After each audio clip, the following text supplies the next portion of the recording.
They say Jimmy Stewart was America's most generous actor. The newspapers wrote about his charity work at the American Red Cross.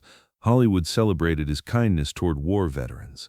Magazine profiles praised his donations to children's hospitals. Every journalist in town knew Jimmy as the good guy, the wholesome star who cared about regular folks. They printed heartwarming stories about his public appearances at charity events, his support for military families, his contributions to community causes. But they all missed the biggest secret of his life. Jimmy wasn't just generous. He was hiding something that would have shocked the world, destroyed careers, and rewritten Hollywood history if anyone had discovered it while he was alive. The banker's hand trembled as he handled the document. Harold Peterson had worked at First National Bank of Beverly Hills for 23 years. He'd processed transactions for some of the biggest names in entertainment: Clark Gable's real estate investments, Cary Grant's complex business arrangements, Frank Sinatra's entertainment company finances. But he'd never seen anything like what he witnessed every month in his private office. Harold watched Jimmy Stewart sign another check, his fourth large transaction this month alone, and the amount made his stomach drop. $15,000, made out to cash, monthly payments, for 3 years running. And always the same specific demand from Jimmy Stewart, spoken in that familiar drawling voice that America had come to trust completely. "Harold, nobody can know where this came from, ever. Can you promise me that?" Harold watched Jimmy sign another check with that careful handwriting. The movie star looked ordinary in his simple brown suit. No bodyguards, no assistants, just a man who drove himself to the bank in an old station wagon. But the amount on that check could buy 3 houses, and Jimmy was giving it away like pocket change. "Mr. Stewart, are you sure about this?" Harold whispered. Jimmy looked up with those gentle eyes that America loved. "Harold, I've never been more sure of anything." He handed over the check. No cameras, no publicity, no tax breaks, just a secret that was growing bigger every month. But what Jimmy was really doing went far beyond what Harold could see. Every month wasn't just one check. It was dozens of transactions across Los Angeles County. Different banks, different names, different accounts. Jimmy Stewart was running the most elaborate secret charity operation in Hollywood history. And if anyone ever connected the dots, it would change everything. The truth started in 1947. On a gray December afternoon that would haunt Jimmy Stewart for the rest of his life. He had just returned from the war, still carrying the weight of 35 bombing missions over Germany, in his shoulders and the faces of dead crew members in his dreams. The nightmares were getting better, but the guilt wasn't. Jimmy was visiting wounded soldiers at the Veterans Administration Hospital in Van Nuys, fulfilling what he considered a sacred obligation to men who'd served under his command, when he turned a corner and saw something that stopped him cold. Ward 12B contained 12 men lying in narrow hospital beds with broken bodies and emptier pockets. Heroes who'd given everything for America and received nothing back except basic medical care and 3 meals a day that barely qualified as food. Jimmy recognized the look in their eyes immediately. It was the same look he'd seen in mirrors for months after coming home. The look of men who'd been forgotten by a country that had moved on to peacetime prosperity while they were still fighting private wars with their memories, their pain, and their poverty. He watched nurses trying to scrape together money from their own paychecks for the soldiers' basic needs, extra blankets for the cold December nights, soap that didn't smell like hospital disinfectant, writing paper so they could stay in touch with families who were struggling to remember why they should still care about men who might never come home whole. The head nurse, Margaret Walsh, was a thin woman in her 50s with calloused hands and tired eyes who'd been fighting budget cuts and bureaucratic indifference for 2 years since the war ended. When Jimmy knocked on her office door that evening, Margaret was counting coins from a coffee can labeled Ward Emergency Fund. She looked up, surprised to see the movie star who'd been visiting the men. "Mr. Stewart." "I wasn't expecting," Jimmy interrupted her gently, his voice carrying the same gravity it held in his war movies. "Ma'am, those men in Ward 12B, how much would it cost to make their lives bearable? Not comfortable, just bearable." Margaret stared at him for a long moment, unsure how to respond to such an unusual question from a Hollywood celebrity. "Mr. Stewart, the government provides medical care, but—" "That's not what I asked," Jimmy said quietly, settling into the chair across from her desk. "How much?" He walked into Margaret Walsh's office the next morning carrying a leather satchel that seemed too heavy for its modest size. The overnight shift was ending, and the hospital corridors were at their quietest. Perfect timing for what Jimmy had planned. He set the satchel on Margaret's desk and opened it carefully, revealing stacks of cash bundled in neat piles. More money than Margaret had ever seen in one place, more cash than the hospital's entire annual discretionary budget. These men need help, Jimmy told her in that distinctive voice that was already becoming famous across America through his movies. But they can never, under any circumstances, know it came from me. Not now. Not ever. Margaret's hands shook as she tried to process what she was seeing. More money than most of these veterans had ever had access to in their entire lives, enough to change everything for every man in Ward 12B. Why the secrecy, Mr. Stewart? This is incredibly generous. People would think more of you, not less, for helping wounded veterans. Jimmy closed the satchel and looked directly into her eyes with an intensity that reminded her why his dramatic performances were so compelling. Ma'am, the moment they know it's from a movie star, it stops being about helping them and starts being about me. It becomes about Jimmy Stewart, the celebrity doing charity work for publicity, and that's not what this is. This is what Americans do for each other when nobody's watching. When there's no cameras, no reporters, no personal benefit except the knowledge that you've helped someone who needed it. Margaret nodded slowly, understanding that she was being entrusted with more than money. She was being given the responsibility to protect something precious and fragile, a secret that would allow these men to receive help without losing their dignity, without becoming charity cases in a Hollywood publicity stunt, without having to feel grateful to a celebrity for basic human compassion. I promise, Mr. Stewart, as far as they'll know, it came from a special Veterans Emergency Fund. They'll never know about you. Jimmy shook her hand and walked out of that office, knowing he'd just changed 12 lives forever. But he had no idea that he'd also just started something that would grow far beyond anything he could imagine or control. What Jimmy didn't know was that someone else had already noticed the unusual cash transaction. The hospital's chief administrator had been tracking unexplained funding sources, and tomorrow morning's staff meeting would include questions about mysterious emergency funds that didn't appear in any official budget. That first donation was just the beginning, but within weeks Jimmy realized that one man couldn't handle what was becoming a massive undertaking. The logistics were becoming impossible to manage alone, too many banks to visit discreetly, too many families to investigate personally, too many stories to verify and track, too many people who might start asking questions about the polite movie star who showed up with large checks every month. He wasn't just writing checks anymore, he was building something much more dangerous and complex. A network of intermediaries who could move money without revealing its source, secret accounts opened under false names and managed by trusted associates, complex paper trails designed to confuse auditors and reporters alike. Jimmy Stewart was becoming a ghost philanthropist, and every single move had to be perfect, or the whole operation would collapse and destroy everyone involved. But already, bank tellers were starting to recognize his face and wonder why he needed so much cash every month.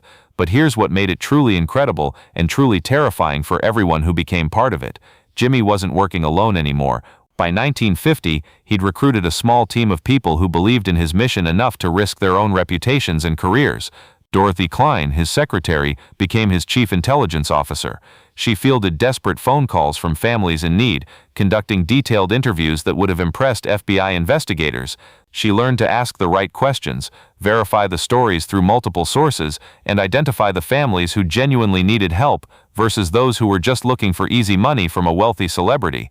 But Dorothy was also terrified because reporters had already called the office asking about Jimmy's charitable activities. Robert Chen, Jimmy's accountant, managed the increasingly complex web of accounts and transactions that kept money flowing to families while completely hiding its source. He had to maintain financial records that would satisfy IRS auditors while concealing the true scope of Jimmy's charitable giving.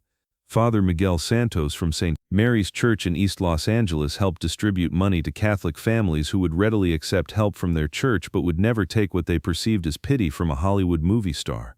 Each member of this inner circle was sworn to absolute secrecy, and each of them understood that one careless mistake could destroy not just Jimmy's career but their own lives and reputations as well. What none of them knew was that the Internal Revenue Service had already flagged Jimmy's accounts for unusual spending patterns. The operation grew more sophisticated every year. Jimmy would receive reports on families in crisis, a widow facing eviction, a veteran unable to afford medicine, an elderly couple bankrupted by medical bills. Jimmy would personally investigate each case, often driving past their homes at night to verify their situations. Then the money would flow through his network, always appearing to come from church funds or hospital emergency accounts. But the bigger the operation grew, the more dangerous it became. By 1955, Jimmy was moving hundreds of thousands of dollars annually. Banks were asking questions. The IRS was noticing unusual patterns. Other celebrities were wondering why Jimmy lived so modestly. One wrong move, one curious reporter, one betrayal, and the scandal would destroy everything Jimmy had built. The first real scare came in 19... Janet Morrison from the Los Angeles Times was investigating Hollywood charity work. She'd tracked donations back to accounts connected to Jimmy. When she called for an interview, Jimmy knew he had to act fast. He met her for coffee, not to give her a story, but to kill one. "Janet, there are things happening in this town that help real people," Jimmy said, "but the moment you write about them, they stop helping and start hurting. Are you willing to walk away from a story to protect something good?" Janet studied Jimmy's face and saw desperation. This wasn't about protecting his image. This was about protecting his mission. Janet walked away without a story, but Jimmy knew his luck wouldn't hold forever. He made his operation even more secretive. New accounts, new intermediaries, smaller donations spread across more recipients. The network was now so complex that even Jimmy sometimes lost track of all the moving pieces. But what would happen next would test everything Jimmy had built. The closest call came in 1967. A documentary filmmaker named Michael Patterson had uncovered evidence of systematic anonymous giving. He'd connected transactions across multiple banks and traced some back to Hollywood figures. When he approached Jimmy, the conversation would determine everything. "I'm not here to expose you, Mr. Stewart. I'm here to understand why a man worth millions lives like he's middle class while giving away a fortune in secret." Jimmy was quiet for a long moment. "Michael, what would happen if people knew? They'd stop seeing the help as help and start seeing it as a publicity stunt. These families don't need a celebrity savior. They need dignified assistance from fellow Americans." Patterson studied the evidence he'd gathered, then looked at Jimmy. "If I walk away from this story, how do I know what you're doing is really helping people?" Jimmy pulled out a thick folder filled with thank you letters. Letters from families expressing gratitude for unexpected help. Letters from children thanking anonymous benefactors for Christmas presents. Letters from veterans amazed at sudden medical care. None mentioned Jimmy Stewart, but all told the story of lives saved by mysterious kindness. Patterson agreed to stay quiet, but Jimmy realized he was walking a tightrope. One misstep, one leaked document, and 50 years of work would crumble. The stakes were enormous because by now, it wasn't just about money. It was about thousands of lives that had been quietly saved. But what Jimmy was hiding was even bigger than anyone suspected. The scope was staggering. Over 20 years, he'd helped over 8,000 families. The total amount was approaching $10 million. He was living in a modest house while giving away enough money to buy a dozen mansions. And still, nobody knew. The families he'd helped were as diverse as America itself. Maria Santos, a Mexican-American widow whose rent Jimmy paid through her parish church. Robert Williams, a black veteran who received medical care through what he believed was a church scholarship fund. The Kowalski family, Polish immigrants who rebuilt their store with help from a fictional Polish-American community association that existed only in Jimmy's imagination. These weren't just financial transactions. Each case represented hours of Jimmy's personal attention. He would drive through neighborhoods at night, observing families through windows, verifying that desperate situations were real. Children doing homework by candlelight, families eating on card tables because furniture was repossessed. Only then would he authorize help, always through intermediaries who made assistance appear to come from community sources. But something was about to change that would threaten everything. The operation ran like clockwork through the 1970s and 1980s. Jimmy, now in his 70s, still personally reviewed every case. Dorothy still fielded desperate phone calls. Father Santos still distributed money. Robert Chen still managed the accounts. But they all knew time was running out. Jimmy was aging, and succession planning for a secret charity empire was nearly impossible. The end came gradually. Jimmy's health declined through the early 1990s. Monthly bank visits became harder. Personal investigations stopped, but the giving continued. Dorothy would drive him to banks when he was too weak to drive himself. Even at 85, Jimmy was still writing checks, still demanding secrecy, still protecting his lifelong mission. His last donation happened months before his death. A family had lost their home in a fire. Jimmy, barely able to sign his name, wrote a check for $5,000. Dorothy delivered it through their church. Same process, same secrecy, same dignity for recipients. The operation that started in a hospital ward 50 years earlier was still running perfectly. When Jimmy Stewart died in July 1997, his secret died with him. The obituaries celebrated his movies and military service. They praised his wholesome image and American values. But they missed the biggest story of all, the story of a man who'd spent 50 years giving away a fortune while living like an ordinary citizen. The truth only emerged when Robert Chen opened Jimmy's private files, 50 years of records, thousands of receipts, detailed notes on every family helped. The scope was breathtaking. Jimmy had given away over $14 million across 5 decades. He'd helped veterans, widows, orphans, and ordinary families, all without seeking credit, recognition, or thanks. The families he helped never knew their benefactor was America's beloved movie star. Children who got Christmas presents thought they came from Santa. Veterans who received medical care thought it came from government programs. Widows who kept their homes thought it came from church funds. They lived believing in anonymous strangers' kindness. Dorothy Klein later wrote that Jimmy kept one rule above all others: help people the way you'd want to be helped, with dignity, with privacy, and with the understanding that tomorrow you might need help. That philosophy guided every decision for 50 years. The leather ledgers Jimmy kept told the complete story. Every donation recorded in his careful handwriting. Every family documented with respect. The final entry, written weeks before his death, was typically humble. Tried to do what America expects of a good man. Hope it was enough. Jimmy Stewart understood something modern America has forgotten. Real charity isn't about getting credit. It's about getting results. Real generosity isn't about being seen giving. It's about seeing the need and meeting it quietly. Real heroism isn't about applause. It's about action when nobody's watching. The man who made It's a Wonderful Life lived it every day. For 50 years, Jimmy Stewart proved that one person's quiet compassion can change thousands of lives. He showed that real American values aren't about what you say in public. They're about what you do in private. He demonstrated that true character is measured not by what you achieve for yourself, but by what you give away for others. This is the untold story of Jimmy Stewart's secret life. 50 years of hidden charity, $14 million given away, thousands of lives quietly saved, all done with the simple belief that Americans help each other, especially when times get tough. All done without asking for anything except the promise that nobody would ever know who really cared enough to help. So here's our question for you. If you had Jimmy Stewart's wealth and fame, would you have the courage to give it all away in secret? Could you help thousands of people for 50 years without ever taking credit? What does real American generosity look like in your life? Share your thoughts in the comments below about the quiet heroes in your community. And don't forget to like this video and subscribe to our channel for more incredible stories about the Americans who built this great nation with their character, not their celebrity. Thank you for watching, and remember, the best help often comes from the most unexpected places.